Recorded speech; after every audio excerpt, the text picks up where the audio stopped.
हे guys, good morning and welcome back to the new vlog. So guys, आज होता महाशिवरात्री आणि आज संडे पण होता 15 फेब. सो फटाफट मी सकाळी सकाळी रेडी वगैरे झालो आणि मस्तपैकी आपल्या कपालेश्वर महादेव मंदिरामध्ये आलो होतो. सकाळी सकाळी 7 वाजले होते आणि खूप लाईन पण होती. बट आपलं काही नाही, व्यवस्थित लाईनमध्ये लागलो. 15-20 मिनटात दर्शन झालं मस्तपैकी कपालेश्वर महादेव महाराजांचं. मस्तपैकी पॉझिटिव्ह वाटलं. मस्त प्रसाद वगैरे घेतला. स्ट्रेट घरी आलो आणि पहिल्या आधी उपवास सोडला, बिकॉज काहीच खाल्लं नव्हतं. मस्तपैकी नाश्ता वगैरे गेला. त्याच्यानंतर स्ट्रेट आज ऑफिस पण होतं आपल्याला, सो ऑफिसला गेलो. त्याच्यानंतर आमचं टीमसोबत मस्त लंच झालं होतं. सगळ्यांनी उपवासाचे पदार्थ आणले होते, सो ते खाल्ले.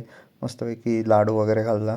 त्याच्यानंतर मग संध्याकाळी फायनली आपला दिवस संपला आणि मी घरी जायला निघालो आणि ऑलमोस्ट 6:15 झाले होते. मी अराऊंड पोचलो घरी. त्याच्यानंतर मग आज पण बुद्याची स्पेशल जिलबी आणलेली, सो तिथं मस्त आहे.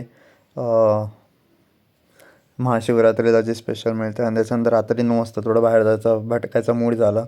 मग फटाफट गाडी वगैरे काढली आणि मस्तपैकी थोडं गंगापूर रोड, कॉलेज रोड असंच थोडे पट्टे वगैरे मारले मस्तपैकी. मग रात्री घरी वगैरे लेट झालं थोडं जायला, मग घरी वगैरे गेलो. त्याच्यानंतर मग थोडंसं झोपत होतो. सो भेटत होत्या नवीन मॉंग till then bye, stay safe, cheers.